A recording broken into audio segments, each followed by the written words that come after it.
Bapa saban poe bolokot jeung kesang, mikir nepi ka buuk tereh ngipisan. Teu paduli capek jeung era, teu eleh ku rasa hoream.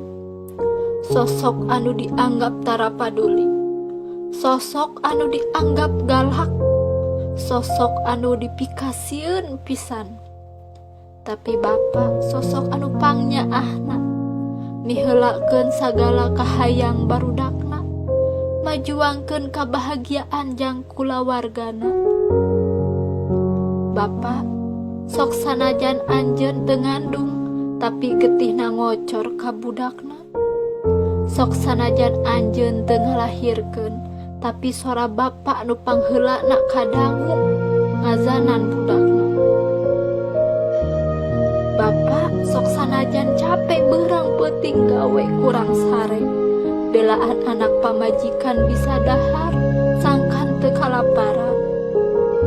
Sok sanajan Bapa teu bisa meuli baju, nu penting mah anak pamajikan bisa make baju. Sok sanajan anjeun dahar jeung puruluk uyah hungkul, nu penting mah anak pamajikan bisa dahar jeung daging, bisa dahar jeung deungeuna anu ngeunah. Sok sanajan surga aya di dapal emak, tapi moal aya surga mun eueuh karidoan nu jadi Bapa. Bapa anjeun lir mega nu mayungan dina panasna sarerenge, na wanci betrangna beurang, kanyaah anjeun diisan hate, mepende rasa dina panenjo dunia. Moal laas sanajan katiga panjang, moal luntur najan hujan mindeng ngaguyur, kamuliaan cinta anjeun bakal ngakar ngawujud tangkal, jadi buah kabagjaan kulawarga salawasna.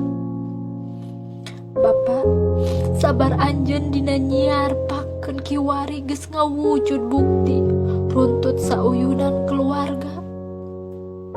Hampura abdi Bapa upami baheula ieu diri teh loba pamenta, nganggap gampang sagalana, gurung gusuh kudu dicumponan.